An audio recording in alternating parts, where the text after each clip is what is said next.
Almarhum Syekh Al-Habib Segaf bin Mahdi bin Syekh Abu Bakar bin Salim selalu berpesan kepada kami, Al-Quran wajib dibaca, Al-Quran wajib dihafalkan, tetapi yang paling penting Al-Quran wajib diamalkan.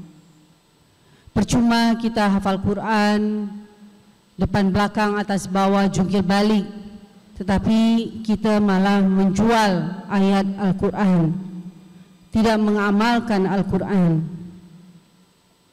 Tadi Umi ngobrol dengan Profesor Dr. Pak Kiai, alim ulama. Kami pesantren yang sangat sederhana. Dari 98 Abah membangun dengan Umi pesantren Al-Asriyah Nurul Iman untuk terjadinya social engineering. Jadi AI itu tidak begitu penting. Yang paling penting adalah social engineering. Apa itu social engineering? Di mana manusia dirubah cara berfikirnya, otaknya untuk jadi manusia yang bermanfaat buat Islam, buat agama dan bangsanya. Itu yang paling penting.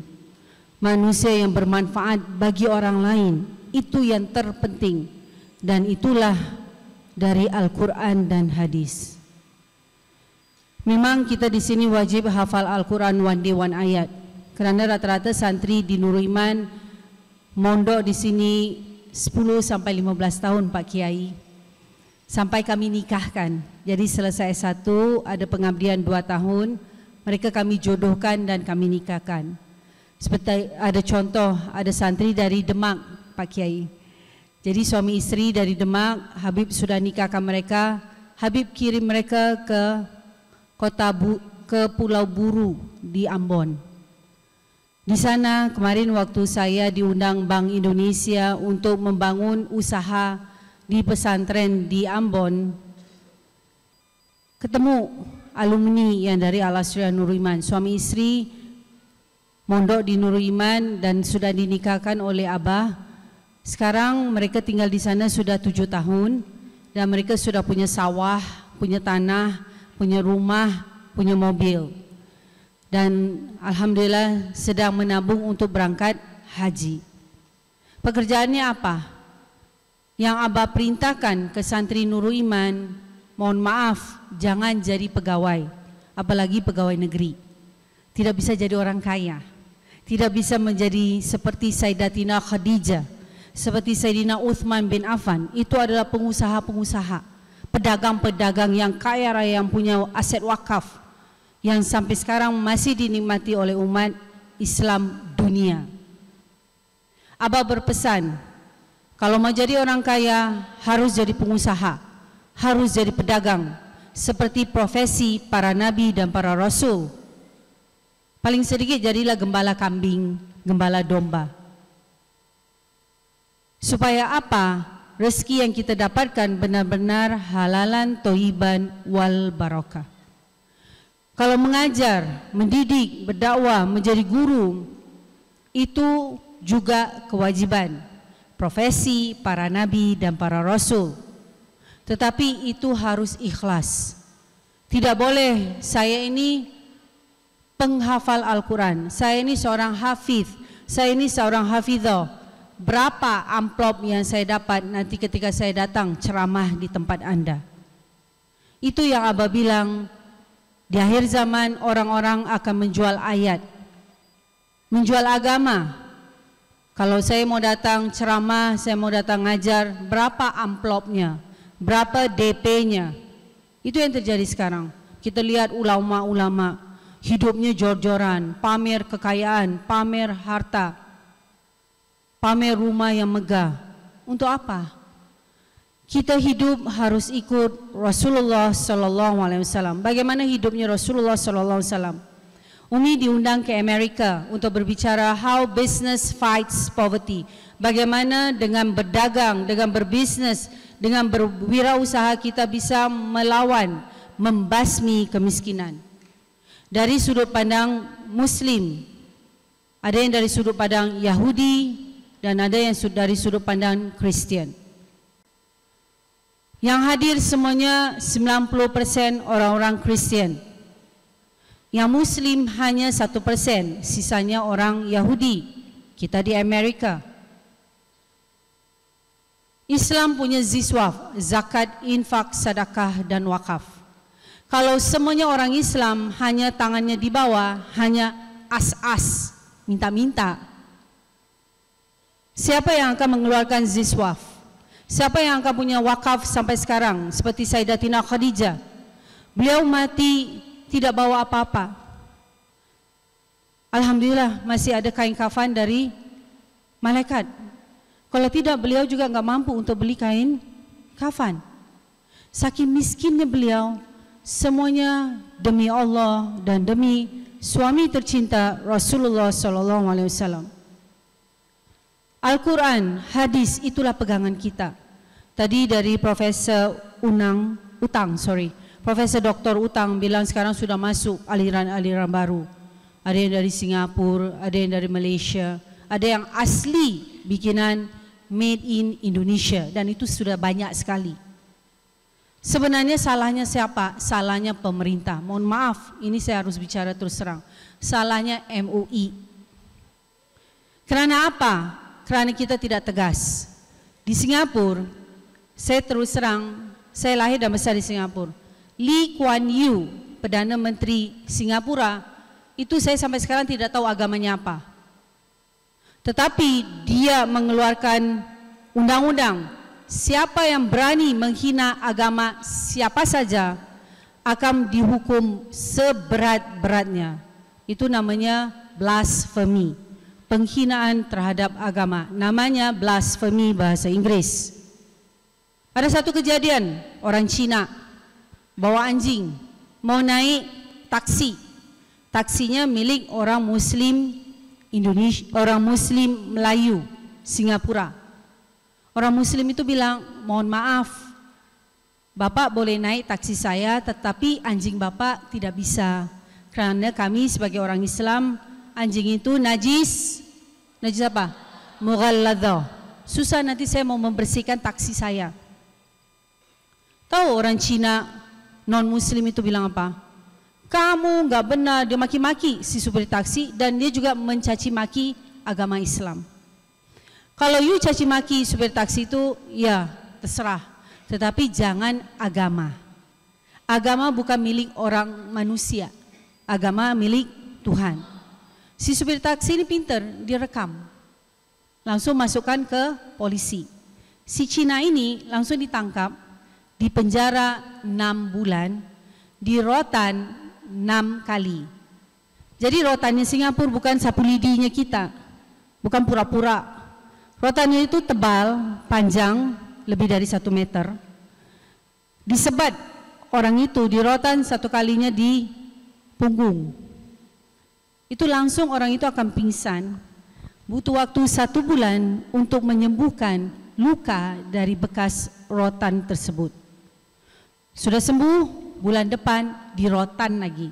Selama 6 kali 6 bulan, setiap bulan 1 kali rotan. 1 kali rotan saja orang ini tidak bakal, mohon maaf, kencingnya lurus. Berarti dia tidak bakal punya keturunan. Itulah kerasnya hukum blasphemy, penghinaan terhadap agama di Singapura, negara non-Muslim majority. Kok Indonesia negara majority Muslim tidak seperti itu? Gak apa-apa, dia sudah minta maaf, it's okay. Maafi mushkilah. What is wrong? Kok kita tidak bangga dengan agama kita, tidak berani?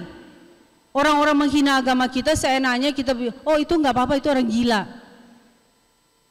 Mana ada orang gila bisa bunuh imam sedang sholat di masjid, langsung ditusuk lehernya, terus enak aja dilepas, alasan orang gila. Satu lagi kejadian, seorang mahasiswa di Singapura, dia menjelekkan agama Kristen, padahal dia sendiri orang Kristen. Jadi mahasiswa ini orang Kristen, dia menjelekkan agama dia sendiri, orang Kristen, di internet. Ini anak muda ya, usianya baru 20-an. Sama juga, ditangkap, dipenjara 6 bulan, dirotan 6 kali, gak bakal punya keturunan. Alasannya apa? Kamu tidak boleh menghina agama siapa saja, walaupun itu agama kamu sendiri. Sekarang kita tahu banyak orang-orang Islam di Indonesia yang sudah murtad, menjelek-jelekan agama Islam. Kalau di Singapura sudah itu dirotan. Gak perlu orang seperti ini punya keturunan gak jelas besok-besok. Kita sebagai bangsa Indonesia, Muslim yang sekarang kedua terbesar di dunia. Dulu memang Indonesia Muslim terbesar di dunia, dari 90 lebih, sekarang sudah 80 lebih, karena banyak orang Islam yang murtad. Murtad karena apa? Karena miskin, banyak hutang dengan orang-orang non-Muslim, tidak bisa bayar hutang, akhirnya anak perempuannya dikasih. Itu banyak itu di Sukabumi, di Cianjur. Akhirnya anak perempuannya dimurtadkan, sekeluarga dimurtadkan. Karena apa? Karena tidak punya uang untuk bayar hutang. Karena miskin. Ingat, kemiskinan mendekati kekafiran. Hungry man, angry man. Orang yang lapar, dia akan melakukan apa saja. Dia akan menjadi orang yang sangat marah. Sebab itu, alhamdulillah, kami dipercaya sama almarhum Syekh Habib Segaf bin Mahdi bin Syekh Abu Bakar bin Salim di tahun 2010. Habib berpesan, saya tidak pernah meninggalkan warisan, yang saya tinggalkan adalah wakaf. Saya akan meninggal di hari Jumat jam 9 pagi. Nurul Iman sampai kiamat harus gratis. Tidak perlu kita as-as minta-minta, tidak perlu kita ada donasi-donasi, tidak perlu kita crowdfunding, tidak perlu kita fundraising. Apa hebat? Masuk di kitabisa.com, ini ada anak yatim 500, kami butuh sumbangan dari orang-orang untuk mendukung pesantren gratis kami. Itu ada itu satu pesantren. Tiap hari pamer anak pesantrennya, minta-minta sana sini. Itu yang dibilang oleh Abah dan oleh Rasulullah SAW. Di akhir zaman anak yatim akan diperjualbelikan. Maksudnya ini loh, saya pun nanya yatim, berapa sih mau dikasih sumbangan? Itu bukan manfaatnya anak yatim. Tugas kita mengurus anak yatim ini, memberi makan, tempat tinggal, kesehatan dan pendidikan seperti Al-Asriya Nurul Iman Islamic Boarding School. Yang kita tahu anak yatim adalah anak laki-laki sampai mereka balik. Tapi anak perempuan harus sampai mereka menikah, baru lepas tanggung jawab kita. Sebab itu di Nurul Iman selesai 1, pengabdian 2 tahun, mereka akan dijodohkan dan dinikahkan. Seperti contoh alumni yang dari Demak. Tahu kerjanya pagi-pagi apa? Jadi ustadznya itu pagi-pagi jadi pedagang jual ikan di pasar Pulau Buru. Istrinya mengajar. Ustadz ini pagi jualan, berdagang ikan di pasar, sorenya maghrib ngajar mengaji untuk anak-anak di Pulau Buru, untuk orang-orang dewasa yang belum bisa mengaji. Ngajar baca kitab yang dasar-dasar aja, Aqidatul Awam, kitab Safina, Arba'in Nawawi, itu yang paling gampang, paling dasar. Tetapi harus pegang kitab kuning, itu perintahnya Abah. Jangan ceramah sana ceramah sini, tapi harus pegang kitab. Sekarang kami alhamdulillah profesor sudah punya tafsir Nurul Iman.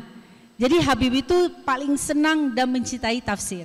Sampai ke Habib keliling Jazirah Arab untuk mencari guru-guru tafsir. Di Aljazair, di Bahrain, di Baghdad, Habib itu keliling. Dan tafsir yang Habib paling cintai adalah tafsir apa? Jalalain dan tafsir Sawi. Dan itulah yang digabungkan oleh almarhum untuk menjadi tafsir Nurul Iman. Dan itu yang kami pelajari setiap pagi jam 7.30 sampai jam 8.30. Kami akan nonton videonya Habib mengajar tafsir Nurul Iman. Yang anehnya, saya tuh kadang-kadang suka datang dengarkan ceramah Habib mengajar tafsir Nurul Iman. Habib itu bisa tahu apa yang kejadian sekarang. Padahal Habib sudah meninggal 14 tahun yang lalu. Contoh, anak-anak santri ini suka izin, alasan sakit perut, pulang. Ini ada bisul, pulang. Ada tompel, pulang. Jadi banyak aja alasan stupidnya untuk pulang. Nanti pulang, datang, hamil. Itu kejadian itu. Dan di dalam ceramahnya Habib, di pesantren, di tafsir Nurul Iman, Habib berpesan, anak-anak yang sakit jangan dibolehkan pulang. Harus berobat di Nurul Iman. Kerana di sinilah obatnya. Semua penyakit ada obatnya. Dan yang menyembuhkan adalah Allah Subhanahu wa Ta'ala. Harus berobat ke puskesmas, yes. Tetapi tunggu, yang menyembuhkan adalah Allah. Percuma mereka pulang wahid. Jadi itu semua sudah ada di tafsir-tafsirnya Nurul Iman. Jadi kami memang membaca Al-Quran, menghafalkan Al-Quran, dan yang paling penting kami wajib mengamalkan Al-Quran. Harus menjadi orang alim, menjadi orang kaya raya, untuk menjadi Sayyidatina Khadijah Millennium, untuk menjadi Sayyidina Uthman bin Affan Millennium. InsyaAllah aset-aset wakaf kami sampai kiamat bermanfaat untuk santri-santri di pesantren Al-Asriyah Nurul Iman.